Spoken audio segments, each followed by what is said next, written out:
Bonjour, bonjour chers frères et sœurs. Nous sommes aujourd'hui le 18 novembre 2022 et nous continuons les apparitions divines et mariales à Dr Ndomo Melingi Thérèse, 6 au 93A, avenue du Général de Gaulle à Saint-Louis. Saint-Louis est la ville carrefour des trois frontières, l'Allemagne, la Suisse allemande et la France, où se trouve Saint-Louis. Depuis un certain temps, le Seigneur apparaît dans sa lumière divine à sa servante Ndomo Melingi Thérèse, accompagnée de ses êtres célestes. Il vient rencontrer ces êtres terrestres. Des événements magnifiques qu'il permet à ses appelés de voir, comme nous l'avons lu dans Daniel, comme nous le voyons dans Isaïe, dans Jérémie, dans Ézéchiel, dans Baruch, dans Habakkuk. Daniel est le livre qu'il nous a montré après Genèse et Exodus.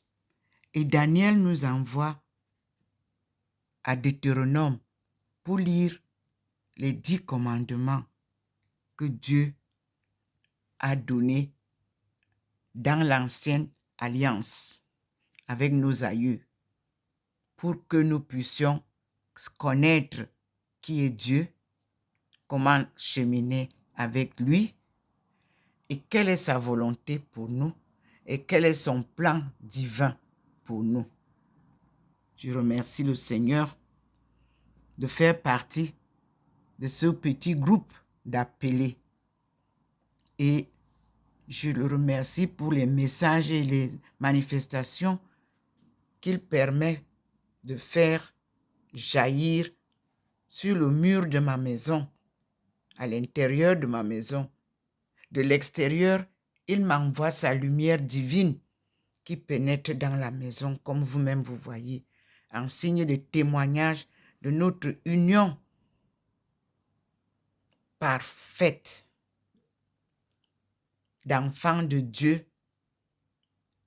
avec leur Père créateur, Dieu tout-puissant, omniprésent dans la maison de Thérèse Ndomo Melingi. 6 au 93A, avenue du Général de Gaulle à Saint-Louis. Oui, nous avons les apparitions, comme vous les voyez, mais en même temps, vous avez à l'intérieur de la maison la présence de la Trinité divine qui scintille en permanence, nuit et jour, dans ma maison. Une présence manifestée au vu et au su de tout le monde. Je vous répète que vous entrez dans la maison avec les yeux non bénis du Seigneur. Vous avez l'étagère qui est placée là, mais il faut que vous voyez comment ça se manifeste à sa servante, tel que vous le voyez, dans un petit téléphone Android que j'ai en main. Il a permis que je puisse partager ces révélations avec le monde entier. Je dis donc au Seigneur, merci. Merci Seigneur. Il s'est déjà manifesté sur le mur qui sépare l'entrée de la cuisine. Et je vais donc tourner là-bas pour que vous compreniez comment ça se manifeste. Nous sommes là, devant une manifestation. Là, voici, à côté de cette écriture qui m'avait été donnée par une amie musulmane. Voilà. Crois au Seigneur et tu seras sauvé. Voici le Seigneur qui pose sa lumière à côté pour nous faire voir ça dans la maison de sa servante. Voilà la lumière. Il nous enseigne que crois au Seigneur et tu seras sauvé. Merci à Madame Sylvie. C'est elle qui m'avait donné ça. Elle m'a offert ça et je l'ai là. Au nom de Dieu Tout-Puissant, mes frères et sœurs,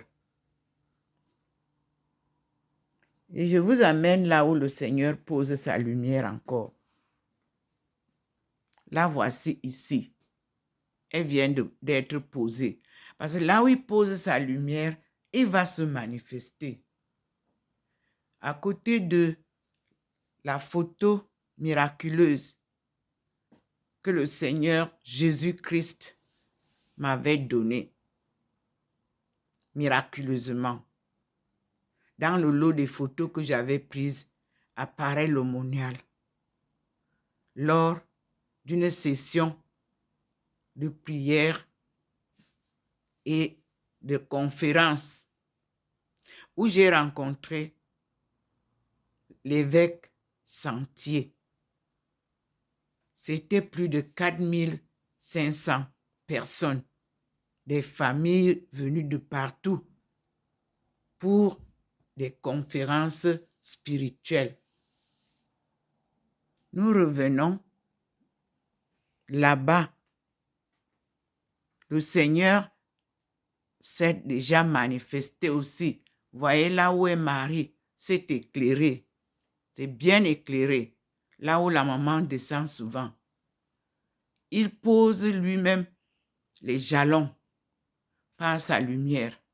Là, vous avez ma chambre et vous avez la statue de Maman Marie en prière.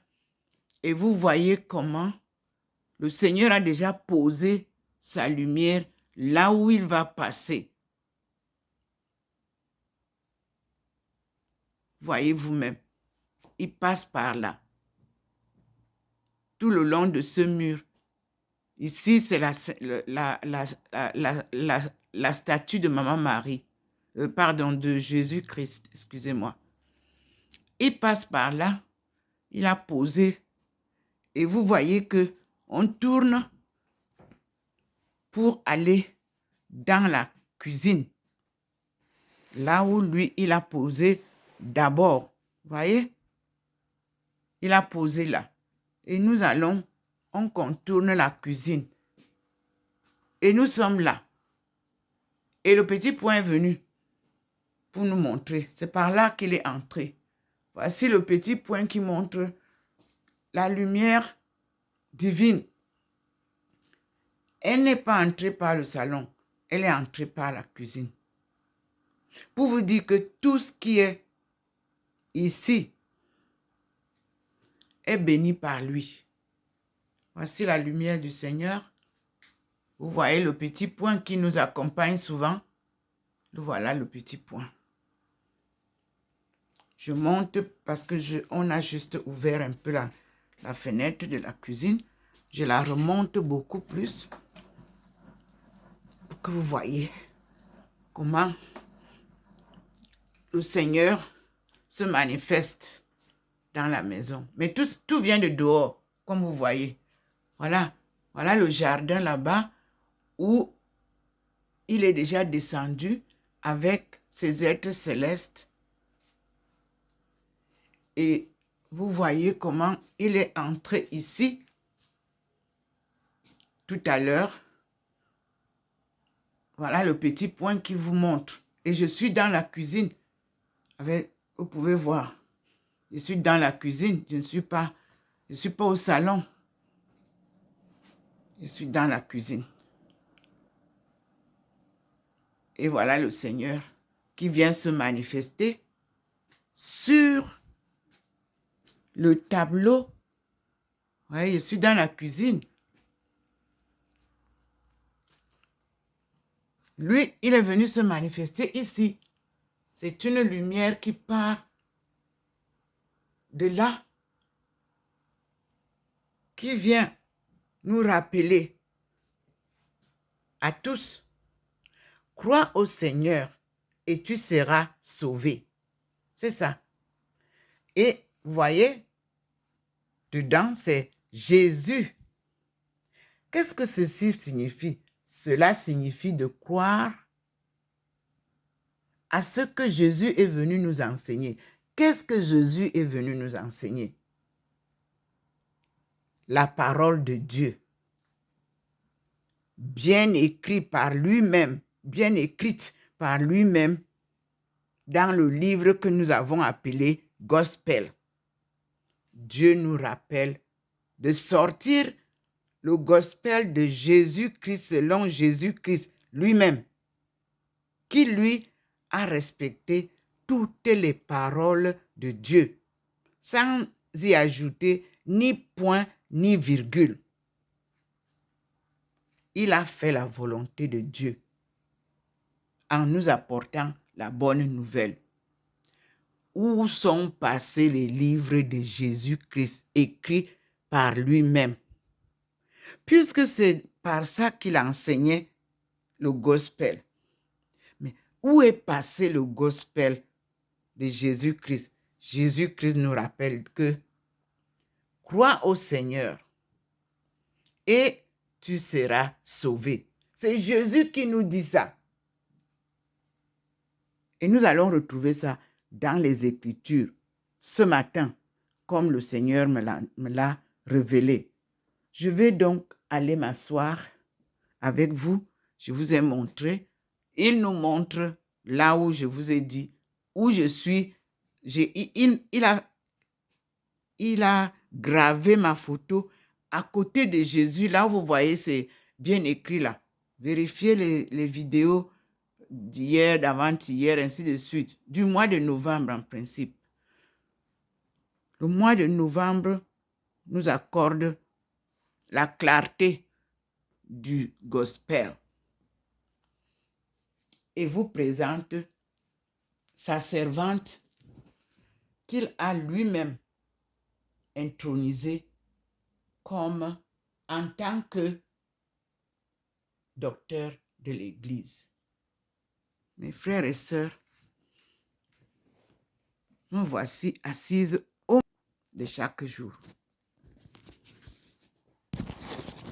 Je suis là, déjà illuminé par cette lumière divine qui scintille comme vous voyez. Je n'ai rien d'autre en main que le téléphone. Tous les jeunes, je vous avais mis entre les mains du Seigneur pour que vous reveniez à Dieu pour tout ce que vous avez comme problème. Comme il a dit, tout genou fléchira. C'est de Dieu que je reçois tout. Apprenez aussi à recevoir tout de lui. Vous serez sauvés. Le Seigneur nous a donné un devoir de lire l'Ancien Testament. J'obéis. Et maintenant, puisque le bas blesse dans la communauté francophone de chez nous, ce livre parfaitement écrit par les Africains, publié par les Africains, n'a rien de nouveau. C'est ça la Bible. Et Dieu nous aide à décortiquer, à retrouver les erreurs de la Bible, à ne lire que ce que lui, il va nous dire de lire. Et c'est ce que je fais. Depuis le premier jour qu'il est arrivé. Je ne voudrais pas citer la date. Tout est publié. Je remercie YouTube et Facebook. Mais je demande à Facebook de protéger les écrits divins, de protéger les publications divines.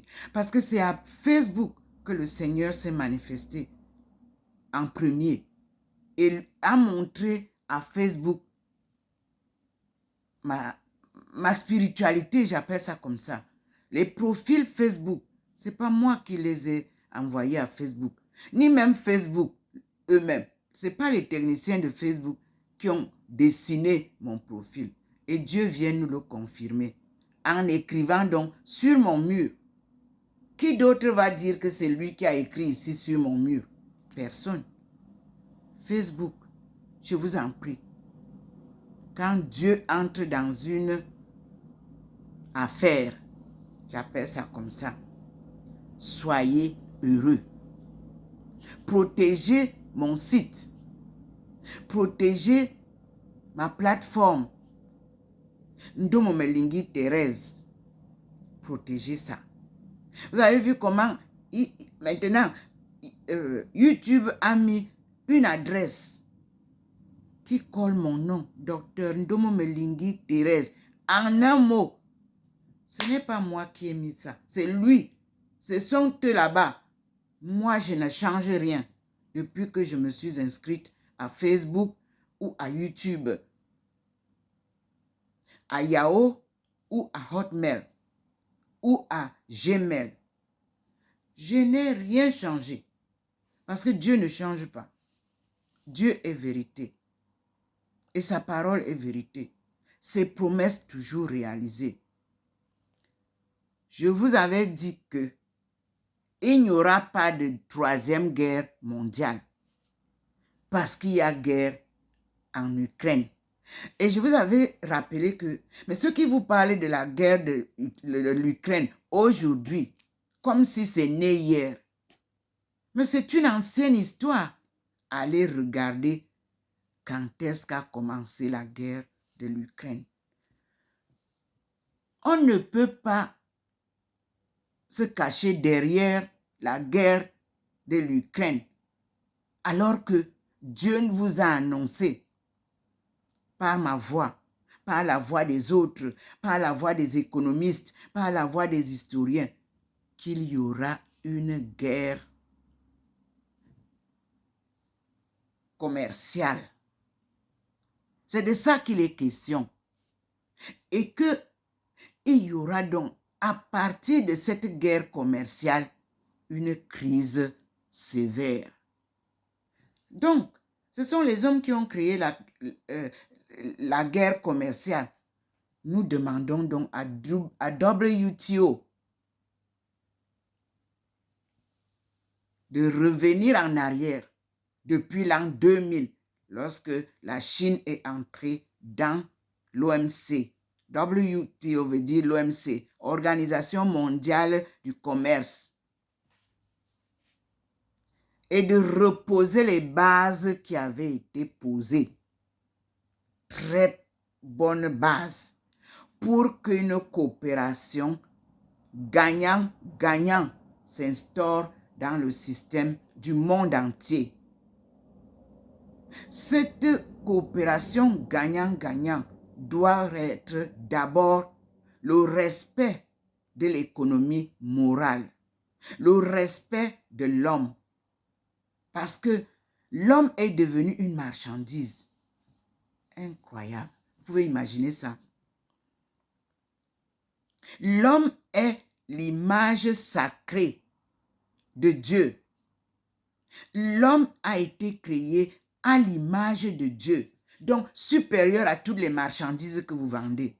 Mais vous l'avez renversé, cette situation, en mettant l'homme dans le lot des marchandises. C'est là où le bas blesse. Protégeons l'humanité. Protégeons la création primitive. Elle est sacrée. C'est pour ça que Dieu nous ramène dans le premier livre de Genèse, deuxième livre Exode. Tout ça, ça nous instruit. Et tout ça se retrouve dans les 5 premiers livres de la Bible. Pentecôte. C'est-à-dire, c'est là où il y a l'alliance ancienne et tout ce que nous avons aujourd'hui sur terre. Si nous ne lisons pas les 5 livres de Moïse, nous ne pouvons pas nous en sortir. Et lui, il a posé déjà les bases comme ça. Il vous fait découvrir ce qu'on vous a caché en allant vous faire apprendre ce qui est photocopie, parfois erronée, de son livre béni, de ces livres bénis qu'il a donnés à Moïse. Ici, nous les retrouvons. Et le Seigneur a choisi ce livre pour l'Afrique et sa sortie du chaos, pour sa souveraineté retrouvée. Une souveraineté divine d'antan. Parce que ce matin, il m'a donné le livre de la monnaie. Nous allons lire. Et du commerce. Pour partager avec vous. Parce que vous êtes regroupés pour faire la paix. Et la paix n'a pas eu lieu. Vous êtes rentrés, les leaders. Vous n'avez pas donné une solution au monde. Dieu vient donner la leçon. Je vous en prie. Écoutez bien cette leçon-là. Suivez bien cette leçon.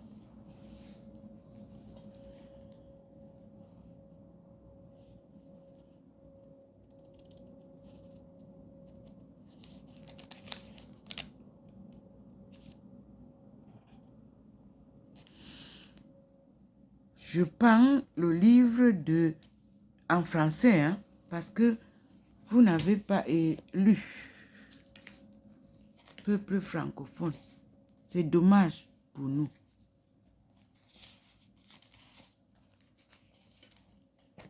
Rejoignez-nous dans l'Ancien Testament.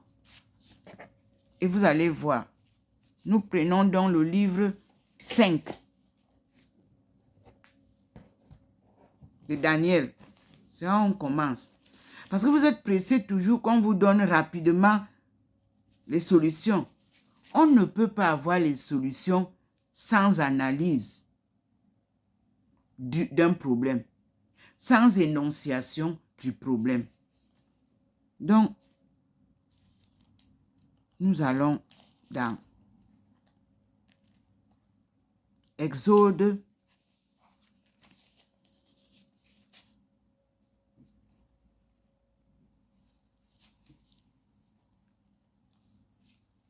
qui a été notre livre d'éducation.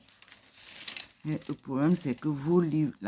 Donc, Exode, introduction veut dire la fin de la servitude. Le livre que Daniel nous fait lire, le livre que Exode nous dit, les 10 commandements. Le livre des 10 commandements, Exode vous le dit. Parce que c'est Exode qui nous raconte l'histoire de la fin de la servitude. Mais on n'a pas fait la fin de la servitude. On a fait semblant de libérer le peuple de Dieu. Puis on les a encore récupérés dans une servitude moderne. Dieu veut donc nous amener dans la liberté totale. Donc, Exode, Oppression des Hébreux en Égypte. Et dans cet exode, il y a un lieu, le buisson ardent, où Dieu va parler avec Moïse. Il dit, je cite, buisson ardent numéro 3. Exode 3, verset 1. Moïse faisait paître le troupeau de Jéthro, son beau-père, prêtre de Madian. Un jour qu'il avait mené les bêtes au-delà du désert, il atteignit la montagne de Dieu, l'Horeb. L'ange du Seigneur lui apparut dans une flamme qui jaillissait du milieu d'un buisson. Moïse regardait le buisson flambait. Moïse regardait le buisson flambait, mais ne se consumait pas. Je vais m'approcher, se dit-il, pour observer ce phénomène merveilleux et savoir pourquoi le buisson ne se consume pas. Le Seigneur le vit s'approcher pour regarder, et Dieu l'appela du milieu du buisson. « Moïse, Moïse. » « Me voici, répondit-il. Et Dieu, n'approche point d'ici, ôte tes sandales de tes pieds, car le lieu que tu foules est une terre sacrée. Je suis, ajoute-t-il, le Dieu de ton père et le Dieu d'Abraham, le Dieu d'Israël, le Dieu de Jacob. Ça a été ajouté par les hommes.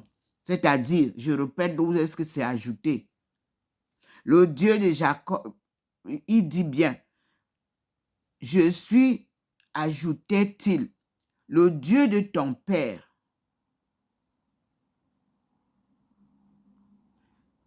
On dit, Dieu d'Abraham.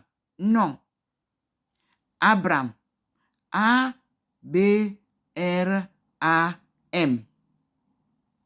C'est ce qu'on devait dire.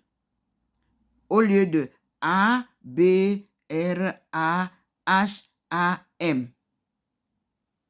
C'est Abraham. Quand les gens ont écrit en disant que ce nom-là a été changé pour être appelé Abraham, le Seigneur dit non. C'est le Dieu d'Abraham. Vous lirez Genèse. Ça vous dit que... Et ils ont écrit que Abraham a changé de nom et est devenu Abraham. Et d'autres se disent donc que c'est eux qui sont les fils d'Abraham. Ils ne sont pas les fils d'Adam. Jamais. Abraham, A-B-R-A-M, est descendant de Adam et Ève. Rectification que le Seigneur demande. De 2,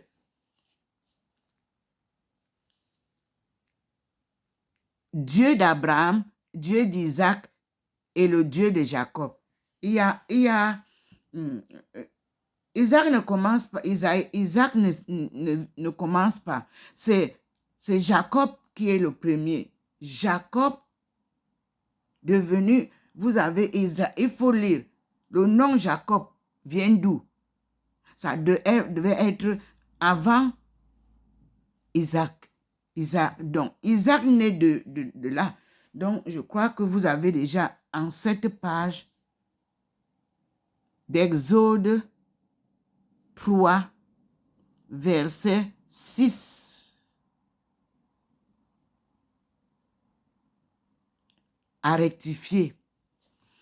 Le Seigneur dit, j'ai bien vu la détresse de mon peuple qui est en Égypte, et j'ai entendu les cris que lui font pousser ses oppresseurs. Oui, je connais ses souffrances. Je suis descendu pour le délivrer de la main des Égyptiens et pour le faire monter d'Égypte dans une contrée fertile et spacieuse. Une contrée qui ruisselle de lait et de miel, où habitent les Cananéens, les Hittites, les Amorites, les Phérézènes, les Hévens et les Jubéens. Cette partie-là doit aussi être rectifiée parce que nous allons trouver dans the African Bible la définition. Et maintenant, voici que les plaintes des Israélites sont parvenues jusqu'à moi. C'est Dieu qui parle. Et j'ai vu l'oppression dont les Égyptiens les accablent.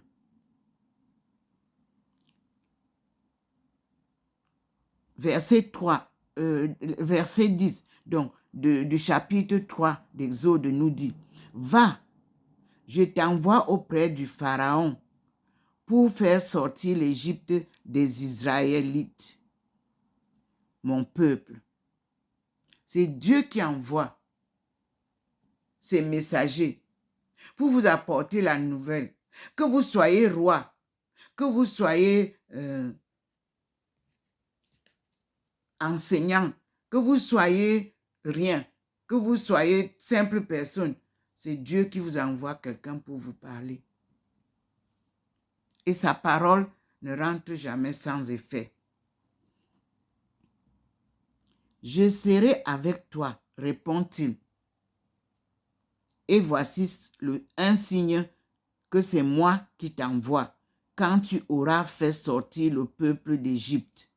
Vous servirez Dieu sur cette montagne. » Moi, selon l'appel de Dieu, il m'a dit qu'on servira Dieu sur la montagne du char de Dieu, qui se trouve dans mon pays natal, au Cameroun. Le pied du mont du char de Dieu se trouve au Cameroun, qu'on a appelé Mont Cameroun. Et c'est là-bas qu'il m'a renvoyé en 2007, que je retourne à cet endroit-là pour lui bâtir sa maison. Ça, un projet a été fait par les hauts responsables de l'église de chez nous, du lieu et de mon père spirituel, paix à son âme, le cardinal Toumi. Et une association a été créée. Cette association est une association des laïcs engagés.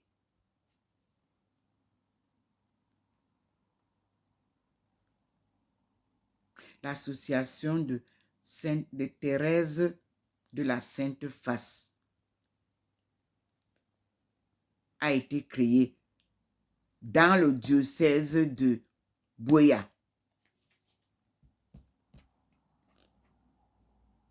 Avec la supervision du cardinal Toumi et de l'évêque Bouchou Emmanuel.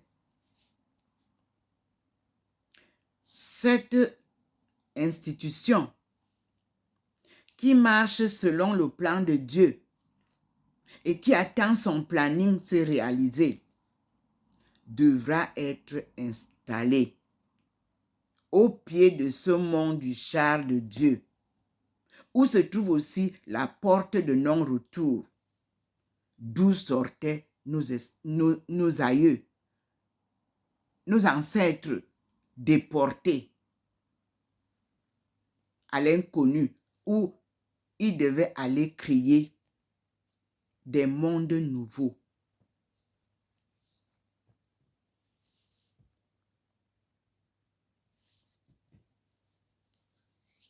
Et il dit, je serai avec toi. Donc, mes frères et sœurs, vous voyez une promesse que Dieu m'a faite et qui se réalise. Je suis seule. Je n'ai pas de religieuse avec moi ici, non. Il te récupère d'abord, toi, seul. Il te façonne, il t'instruit, il te conduit. Avant d'aller te poser quelque part où d'autres vont venir te retrouver. Il m'a donc conduite. Il m'a conduit, il m'a formé, il m'a instruit. Il continue à m'instruire. Il m'illumine par sa lumière. Vous voyez vous-même comment il scintille quand je parle. Et je suis face à lui. Parce que vous pouvez voir comment ma figure est maintenant transfigurée par rapport à hier. Là, je parle devant le Seigneur et en son nom tout-puissant. Ici, nous commençons la maison première de prière, d'enseignement de la cause de Dieu. Parce qu'on a bafouillé la parole de Dieu. Donc, il y a une cause à réparer. Et son envoyé, Jésus-Christ, comme vous dites, il a été crucifié. Dieu revient avec la même parole que vous avez consignée dans les livres et que vous avez fermé. Parce que l'Ancien Testament, vous l'avez fermé. Et nous ne parlons que du Nouveau Testament. Jésus vous dit, quand vous lisez, il vous rappelle qu'il puise tout dans l'Ancien Testament. Donc, le Seigneur a décidé de sortir les parties qui vont nous éclairer. Je suis son enseignement. Et je vous remercie beaucoup de votre attention. Et je dis donc la suite. Il a dit, et voici un signe que c'est moi qui t'envoie quand tu auras fait sortir le peuple d'Égypte. Vous servirez Dieu sur cette montagne. Il me dit aussi que quand on aura sorti le peuple de Dieu de l'ignorance où il se trouve, c'est-à-dire Israël veut dire Israélite, comme vous dites, veut dire le peuple de l'Afrique subsaharienne, qu'il a appelé les fils et les filles de Dieu.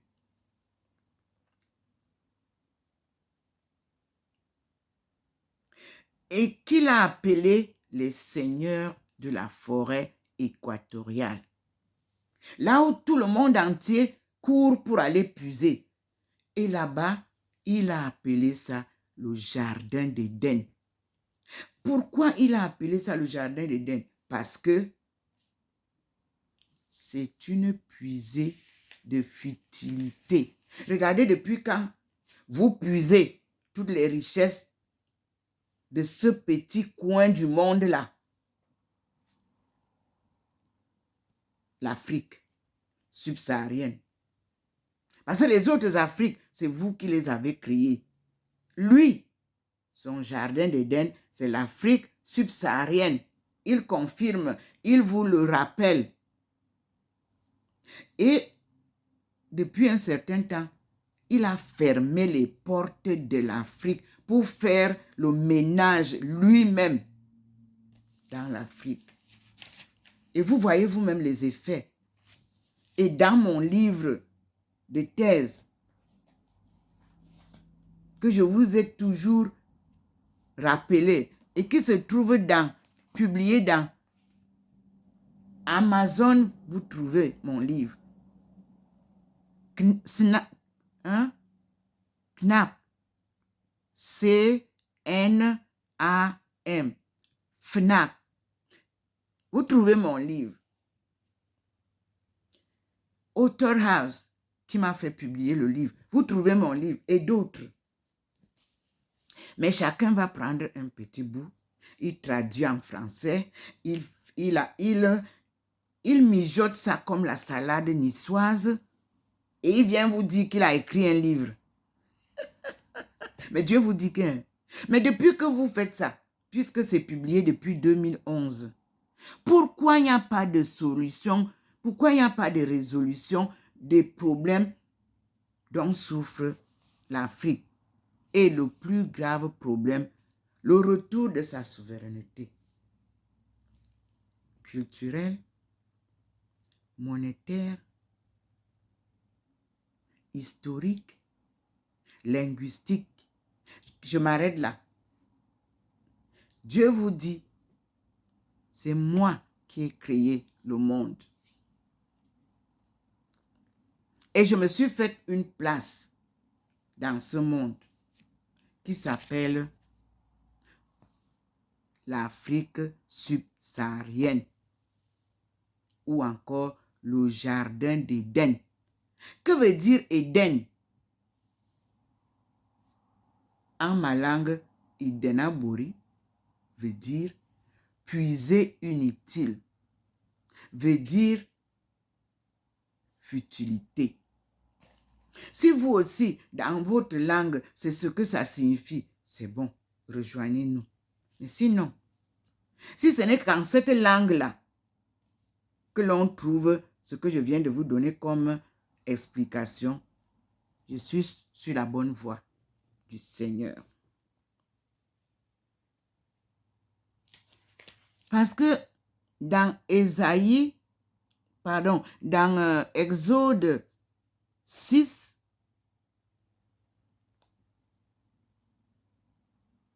le Christ, dans le verset 6, excusez-moi, dans Exode 3, verset 6, je lis. Je reprends et je vous l'ai lu tout à l'heure. Il est écrit, je suis, ajoutait-il, le Dieu de ton père, le Dieu d'Abraham, le Dieu d'Isaac et le Dieu de Jacob. Moïse se cacha le visage. Il n'osait regarder Dieu. Dans ce verset, la note explicative nous dit, le Christ tirera de ce passage un argument pour la résurrection. Vous le lirez dans Matthieu 22, verset 32, Marc 12, verset 26, Luc 20, verset 37. Moïse craint de perdre la vie. Voir Genèse 32, verset 31 et la note.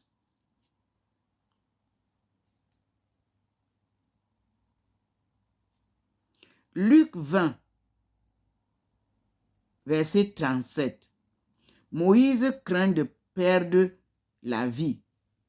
Voir Genèse 32, verset 31 et la note. 8. Formule et liste presque invariable, voire verset 17. Souvent des 7 peuples. Acte 13, 19. Alors, vous voyez que le Seigneur nous envoie une information concernant Jésus qu'il a envoyé vous donner la nouvelle. Et donc, vous dites que c'est lui qui a créé la nouvelle alliance. Le Nouveau Testament est basé sur lui. Mais on nous dit que le Christ tirera de ce passage un argument pour la résurrection. Donc, les arguments de Matthieu 22, 32, les arguments de Marc 12, 26 et les arguments de Luc 20, 37 sont tirés du livre Exode 3, le buisson ardent. Vous comprendrez donc que ça confirme ce que me dit le Seigneur, que le Nouveau Testament n'est que photocopie de l'Ancien Testament. Parce que même Jésus tire dans l'Ancien Testament ce qu'il nous a dit et que ses disciples ont répété. Nous sommes donc émerveillés par les enseignements divins qu'il a décidé maintenant de nous apporter pour comprendre le livre qui a été corrompu, appelé Gospel. Nous continuons dans 13.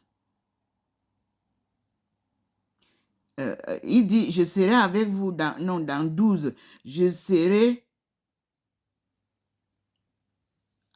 avec toi, répondit-il. Et voici un signe que c'est moi qui t'envoie. Quand tu auras fait sortir le peuple d'Égypte, vous servirez Dieu sur cette montagne. C'est pour ça qu'il dit toujours aux Camerounais, préparez-vous pour accueillir le monde entier.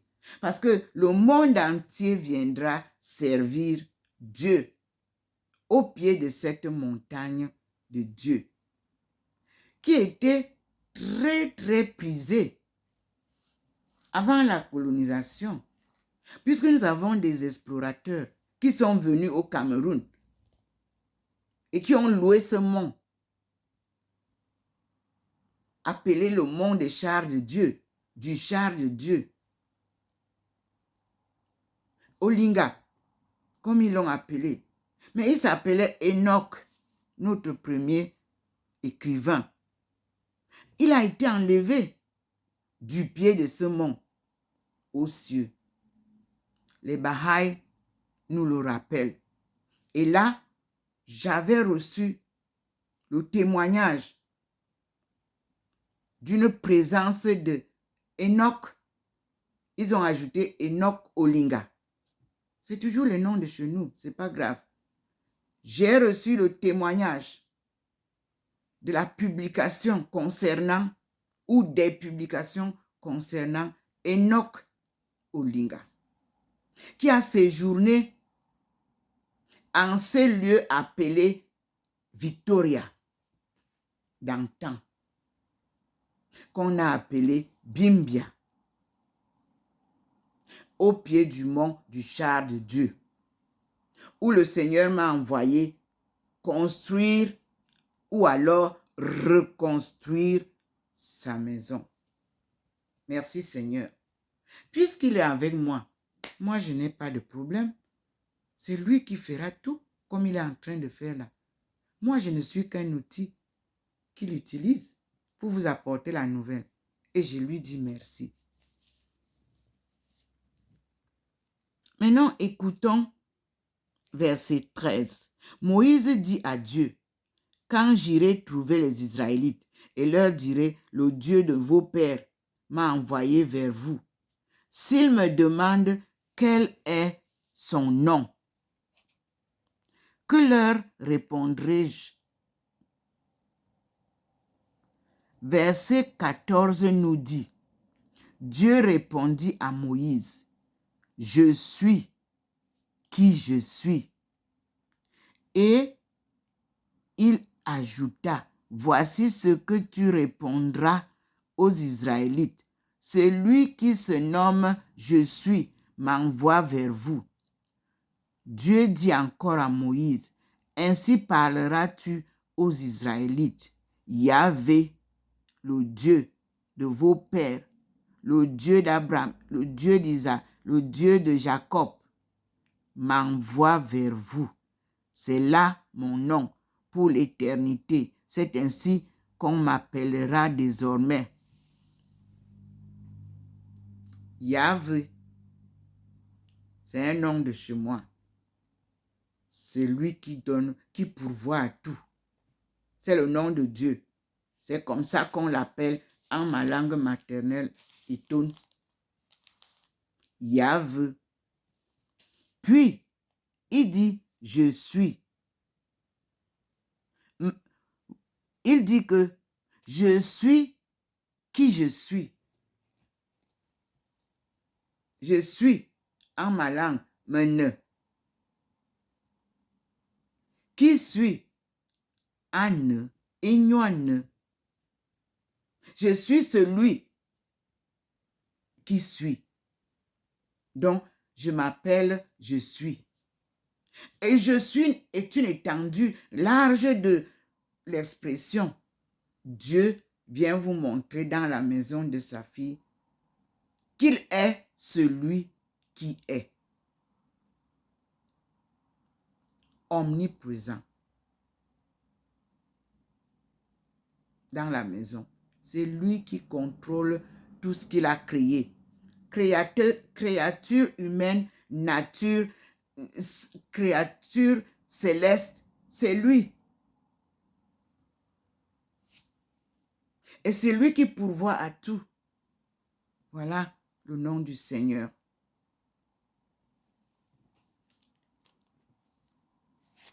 Maintenant, la mission de Moïse. Nous sommes toujours dans Exode 3.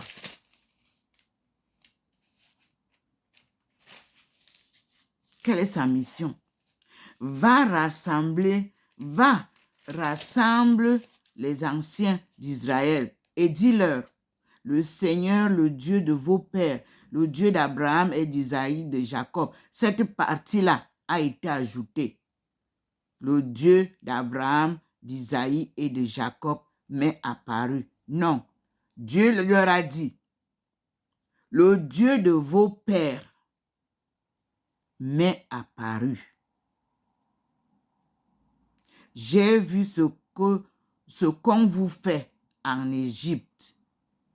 Et j'ai dit, je vous ferai sortir de l'Égypte, où vous êtes opprimés, pour vous faire monter dans le pays de Canaan. Ça aussi, le pays de Canaan, de Hittite, d'Amori. Non, c'est pas comme ça. On enlève tous les noms là. On dit que pour vous faire monter dans le pays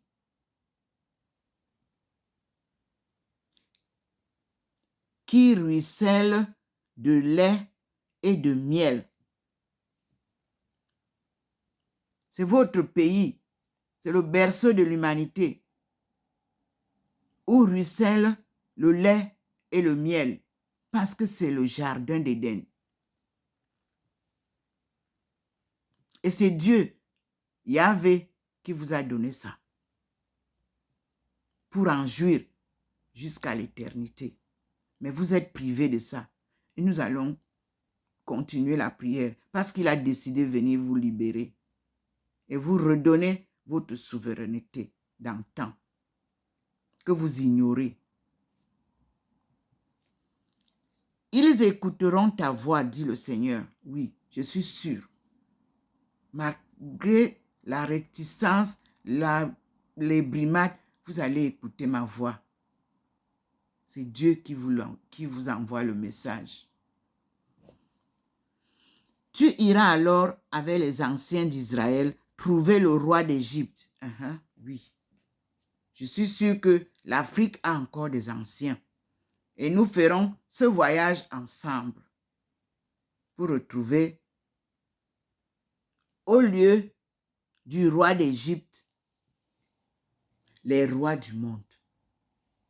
C'est là où lui nous envoie. C'est-à-dire que la réunion qui devait se faire, la réunion qui s'est tenue et qui se terminait là, normalement, vous devriez être présent à cet endroit-là.